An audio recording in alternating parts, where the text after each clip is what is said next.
Olá pessoal, tudo bem com vocês? Bom, espero que sim. Hoje eu estou aqui para falar a respeito do conteúdo ângulos, do qual eu preparei um slide bem legal para apresentar para vocês. Vamos lá?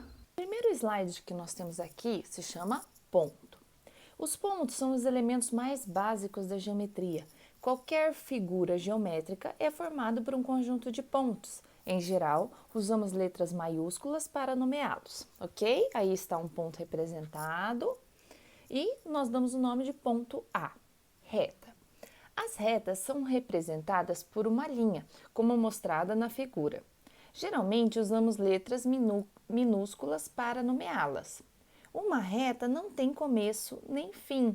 Podemos prolongar a linha que representa uma reta tanto quanto desejarmos em ambos os sentidos. Então, se vocês observarem, as duas estão representadas com letras minúsculas, R e ali embaixo S. A diferença é que a reta S, se você observar, tem a linha pontilhadinha ali logo abaixo que está mostrando para vocês que ela é infinita. É possível nomear uma reta a partir de dois pontos pertencentes a ela. Nesse caso, escrevemos os dois pontos e desenhamos sobre eles uma seta dupla. Olha só, percebam o ponto P e o ponto Q. Eles estão colocados em cima de uma reta.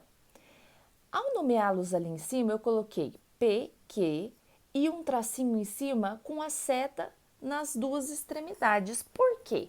Quando eu tenho essa setinha nas duas extremidades, está sendo indicado que a reta ela se prolonga em ambos os lados, certo? Ali também dentro do parênteses está apresentado assim, QP. Isso quer dizer que eu posso chamar essa reta tanto quanto PQ ou QP, ok? Segmento de reta. O segmento de reta ele é um pouquinho diferente da reta, por quê? Ele não tem aquela parte prolongada, certo? Vamos ler lá. Um segmento de reta é parte de uma reta limitada por dois de seus pontos, que são as extremidades desse segmento.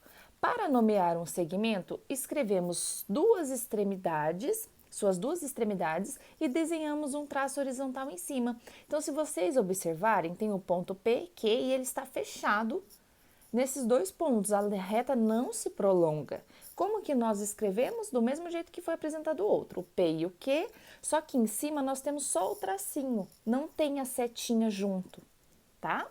É assim que se representa o segmento de reta. Semirretas. Para nomear uma semirretas, escrevemos primeiro a sua origem e depois outro ponto qualquer dessa semirreta, desenhando sobre eles uma seta orientada para a direita. Então, se vocês observarem, semirreta, o nome já diz, é uma semirreta, ou seja, eu tenho uma parte que é prolongada e a outra parte não é prolongada, tá?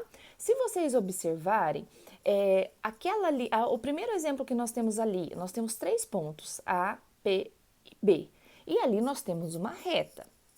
Logo abaixo, eu representei a primeira semirreta, do qual começa em P ali, fechado em P, e ela se prolonga além do A, certo?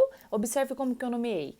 PA, e em cima eu tenho um tracinho com uma setinha do lado do A, porque ela está se prolongando do lado do A, certo? Já na linha abaixo, na última, nós temos o P e o B. Está mostrando que está fechado em está fechado em P e ela se prolonga do lado de B. Então, como que eu vou nomear? P, B e a setinha vai ficar no B, certo? Medida de giro. Você já deve ter ouvido falar no dia a dia de vocês referente ao giro de 360 graus, certo? Nós temos esse nome referente a um giro completo, certo? Quando os matemáticos combinam entre si que um giro completo mede 360 graus, eles estão adotando uma convenção, tá? Então, nessa frase ficou bem explicado. Chegamos a um momento em que dissemos sempre um giro completo será 360 graus. Quando todos utilizam essa mesma convenção, A comparação entre duas medidas realizadas por pessoas diferentes fica bem mais fácil. É dessa maneira que são estabelecidas algumas das unidades de medida. Um ângulo é medido em graus, pois todo ângulo deve ser associado a um giro. Então, quando nós dizemos assim que um certo ângulo mede 45 graus, a gente utiliza essa nomenclatura grau, que ela vem do giro de 360 graus, ok? Olha só, nessa imagem eu estou mostrando ali para vocês que nós temos 3 crianças numa sala de cinema observando o filme. E o ângulo do qual a primeira criança está sentada, onde ela está sentada, é um ângulo de 40 graus, tá? Ângulo é a união de duas semirretas que possuem a mesma origem. Lembra que eu conversei com vocês que a semirreta, ela tem um ponto fechado e o outro é prolongado? Então, eu pego duas dessas semirretas e uno aquele primeiro ponto, do qual é o ponto fechado, eu uno os dois, é ali onde está o V, certo? E os outros lados estão prolongados, essas são as duas semirretas. O ângulo da figura de vértice no ponto V é formado pela união das semirretas. Então, ali já está representado. No ponto V é onde nós vamos ter os ângulos e as semirretas foram prolongadas, tá? Olha só outra forma de falar, ali do ladinho. AVB. Observem que tem um acento circunflexo no V, porque é justamente onde vai ser medido o ângulo, certo? Lembrem-se que é o nome que nós damos, se chama vértice, tá? O ponto A é o ponto de um dos lados e o ponto B é o ponto do outro lado, ok? Ângulo reto. Vocês já devem também ter estudado a respeito do ângulo reto. É a medida de um ângulo que se chama 90 graus. Ele é representado por um quadrado com um ponto no centro, tá? Então, um ângulo reto, quando você imagina o quadro do qual a prof escreve, naquele cantinho do quadro tem um ângulo de 90 graus, o canto da TV tem um ângulo de 90 graus.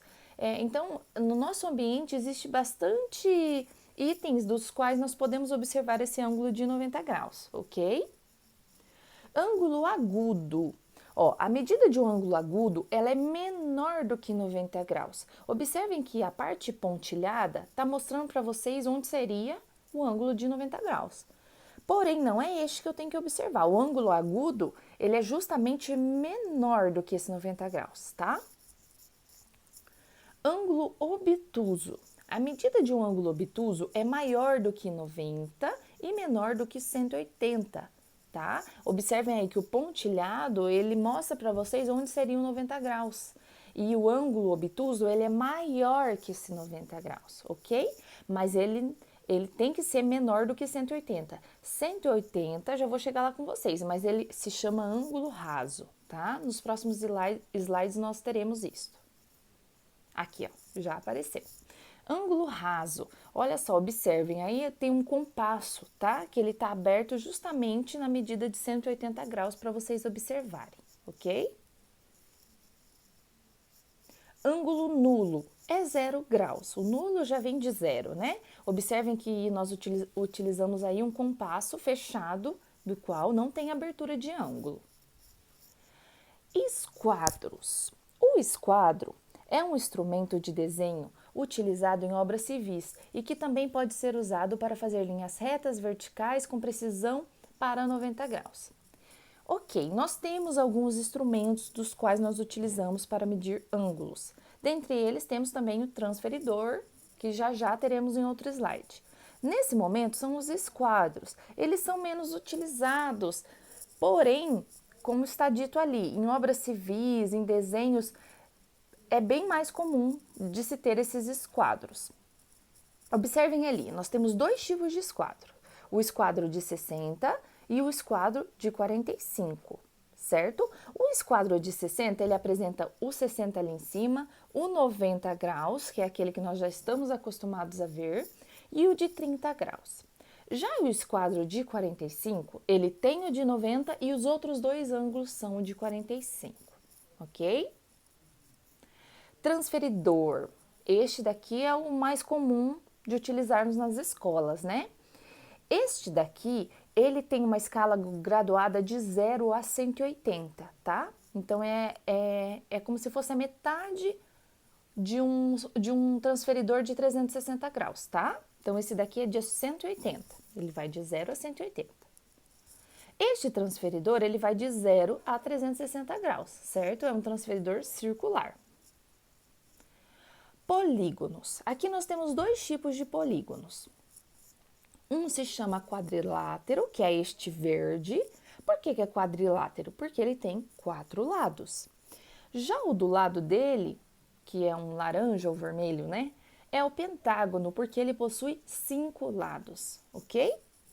Vamos primeiro observar esse polígono verde. Ele nos apresenta 4 vértices. Lembra que estudamos já a respeito dos vértices? O vértice A, o vértice B, o vértice C e o vértice D, certo? Esse polígono verde, ele tem segmentos, do quais, ao unirem eles, nós formamos esse polígono chamado quadrilátero. Quais são esses segmentos? De A até B é um segmento, de B até C é outro segmento, de C até D é outro segmento e, por fim, de D até A é o outro segmento. Observem que a prof utilizou o tracinho em cima, sem setinha nenhuma nesse tracinho, porque eu não tenho reta prolongada, eu tenho somente o segmento, ok? O nome que eu posso dar para esse quadrilátero verdinho aí, sempre eu pego uma letra e sigo ou no sentido horário ou no sentido anti-horário. Lembrem que o sentido horário é o sentido do relógio, sentido anti-horário, sentido contrário ao do relógio.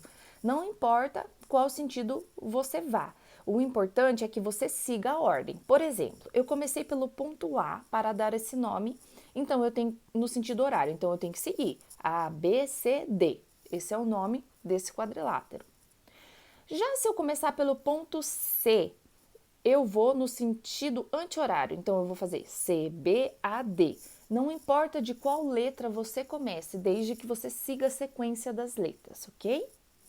Já no pentágono, o nome, eu parti da letra E e fui S, O, R, T. Ou, começando da letra R, um exemplo, né? R, O, S, E, T, tá? Então, esses são os nomes que podemos dar aos polígonos. Bom, pessoal, por hoje eu queria mostrar para vocês a respeito deste conteúdo. Nos próximos vídeos eu trarei as aplicações, tá? Desses conceitos que ficará mais fácil de compreender, ok? Bons estudos a todos!